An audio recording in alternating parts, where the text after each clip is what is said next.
What's the best day of the week? Bowl day. Things to work on today. Proportioning the glass. Setting up your thicknesses right so there's enough material on the bottom of the piece and the shoulders are thinner. Turning speeds. I'm constantly adjusting the rate at which I turn. I vary the speed depending on the temperature of the piece as well as depending on the given move. I vary the speed when I'm in the glory hole.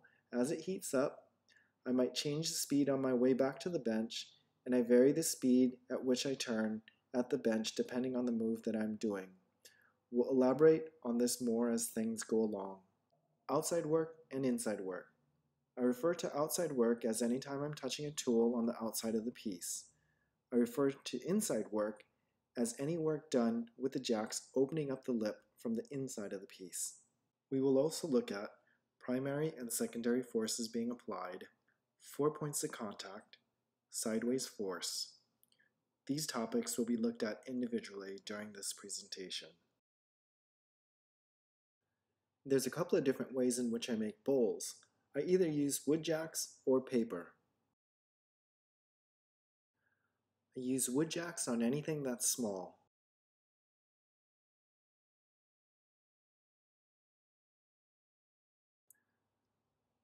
The advantages of the wood jacks are I can use the tips to open the back side of the bowl and make profile adjustments on the inside of the bowl using the tips. Some disadvantages are there might be possible scarring with the tips or water from the wood jacks. The newspaper. I use newspaper on anything that's larger. Newspaper works great, and you could vary the size of the paper pad.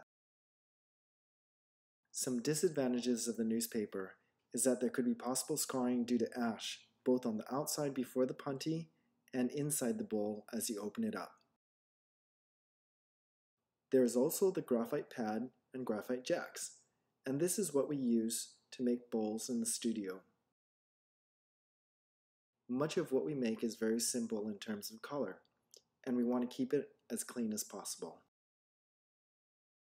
These are the upside down bowls.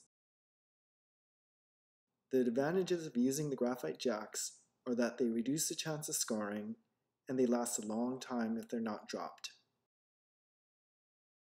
Advantages of the graphite pad are it reduces the chance of ash marks and there's no smoke so you don't smell bad at the end of the day. Disadvantages of the jacks are you can't work the inside of the bowl with the tips due to scarring. These are not wood jacks. Even though the graphite jacks look like the wood jacks, they're not the same tool and you don't use them in the same way. I never touch the tips of the graphites to the inside of the bowl. It will scar. I do use them to open the lip from the inside, and I use them primarily for outside work. Lastly, they are fragile. The disadvantages of the graphite pad is that it doesn't work well with thin walls. The graphite pad cools the piece down very quickly. With the thicker pieces, the thicker walls retain heat longer, and this is where the graphite pad shines. Last of all, in the studio we use a combination of the graphite jacks, graphite pad, and rollers. These are my traveling rollers. They get clamped onto the end of the bench, and they have many, many uses. On medium to larger bowls, I can work outside the bench, and I could do much of my shaping in one spot without having to chase the bowl up and down the rail. We can also generate much more speed in this way as opposed to turning on the bench. More upside down bowls. Using this technique has allowed Lisa and I to do fairly substantial bowls, just the two of us.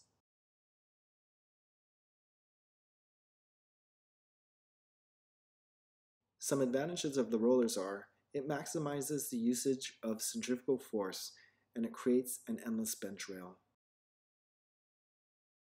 Just a note about teaching and working in the studio. How we teach bowls in a classroom setting is not exactly the way in which we make them in the studio. That being said, we do demonstrate both methods when we teach. When we teach, we use wood jacks to start. It's much easier to understand what's going on and to see the effects that the points of contact are making. By using the wood jacks, you can gain a much better understanding of the various pressures being applied to the bowl, as well as see how the angle of the jacks relate to the directional pressures being applied. Here's a diagram of the bowl. Hopefully you've printed this out and can refer back to the steps later when you are in the shop. For educational purposes, we are working on the low bowl.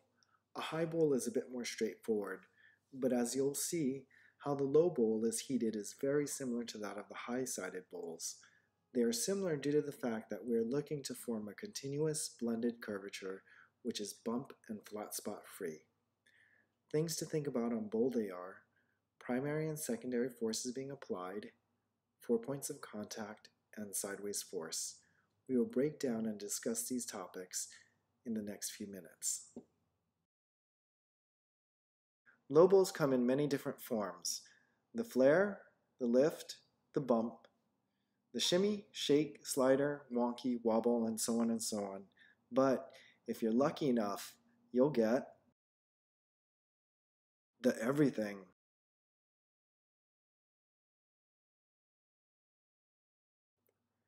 Let's step back a minute to look at the tumbler to talk about jack position as well as primary and secondary forces being applied. If you look at the tumbler in the upper left corner, the jacks are being applied to the top of the glass. I'm pushing down, but because of the angle at which I'm pressing on the cup, a force is also being applied outward away from the punny because of the taper of the glass. So if I'm not too careful about my heats and or pressure with the jacks, I'll end up pulling out the bottom of the cup as shown in the upper right. Now let's look at the bottom left form. As I push down on the form, because of the taper of the piece, the jacks also produce a force pushing the form back towards the punty. So again, if I'm not too careful about my heats and or pressure with the jacks, I'll end up pushing the bottom in as shown in the bottom right. Everyone has seen these examples at some point. These are very important concepts to understand, primary and secondary forces being applied. Now things get a bit more complicated. Let's talk now about jack position and primary and secondary forces being applied to the bowl as it relates to the angle of the jacks.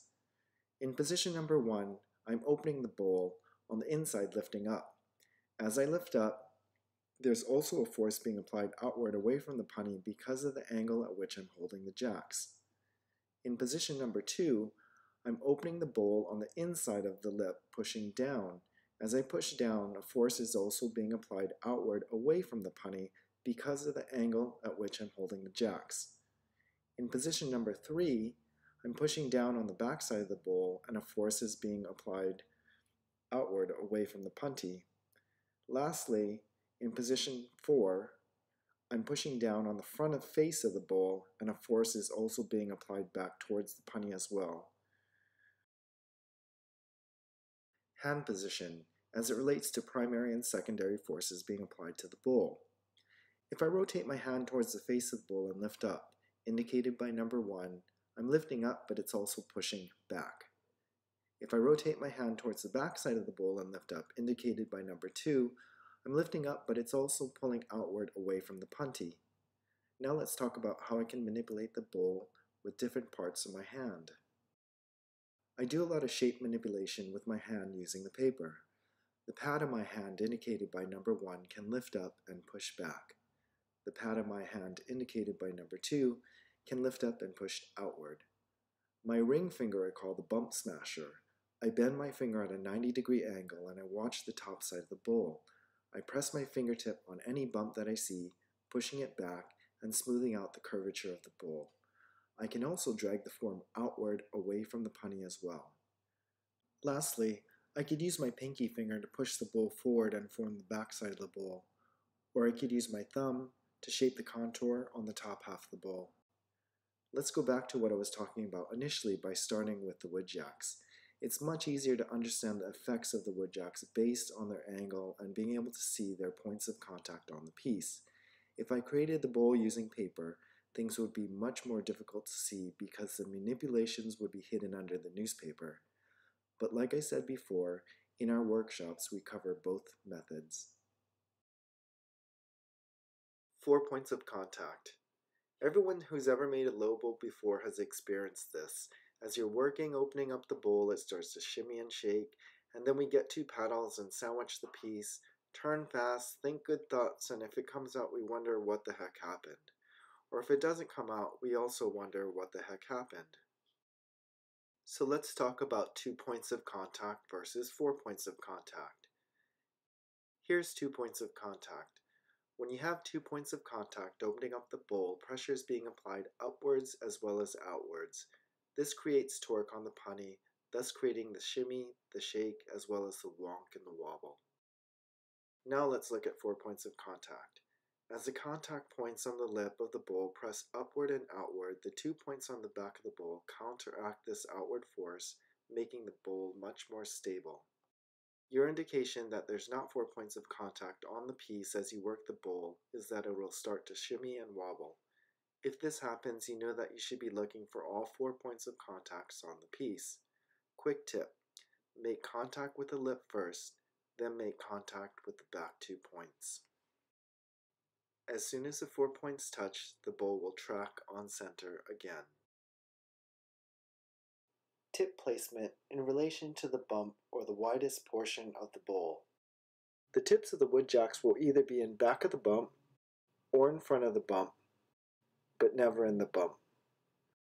When the tips go in the bump, it feels like it was meant to be there, but you don't want to stay there. That being said, there are exceptions to this rule. Just don't stay there very long. In this image, the tips are behind the bump. The longer you stay in this position, the lower the form will become. How long you stay in this position, you'll have to decide for yourself depending on the profile that you would like to achieve.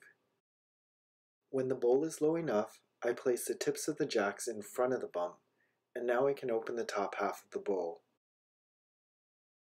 This is a side view illustrating 4 points of contact. In the upper 2 drawings and the bottom left, take note at the angle at which I hold my jacks. This angle is very important. If I'm opening upwards and the jack blades go above parallel to the floor, the lip will flare. That's why I maintain an angle all the way up until the very last minute.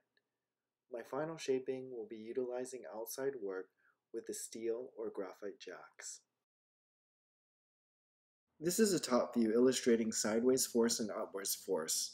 In this next video clip, we'll talk a little bit more about sideways force. Try this yourself. Get a tumbler and take your jacks and hold the bottom of the cup. Now close the blades of your jacks and lift up as if you were opening the lip of the piece. Lift up pretty hard.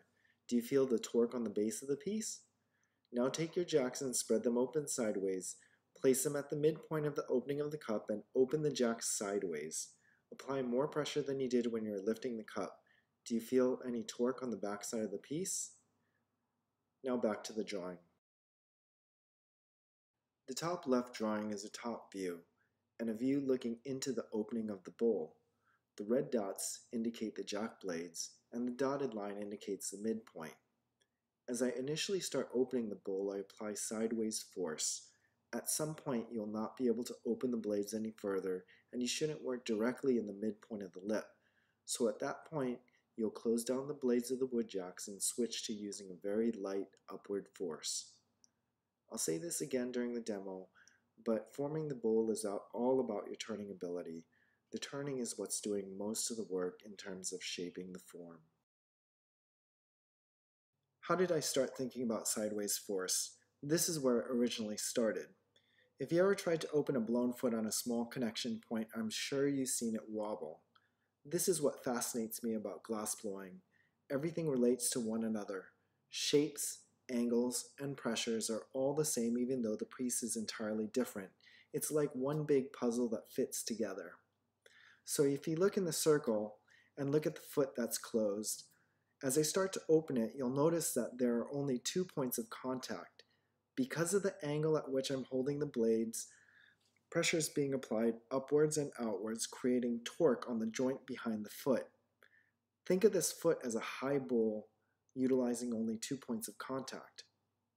If you open a blown foot by putting your tips halfway in the foot, spread the blades opening sideways while increasing the speed at which you turn the pipe, the foot will open much easier because there's much less torque on the joint. Actually, the most important thing is increasing the speed at which you turn the pipe, but now I'm starting to get sidetracked. I stuck in this image because I wanted to talk a little bit about jack angles.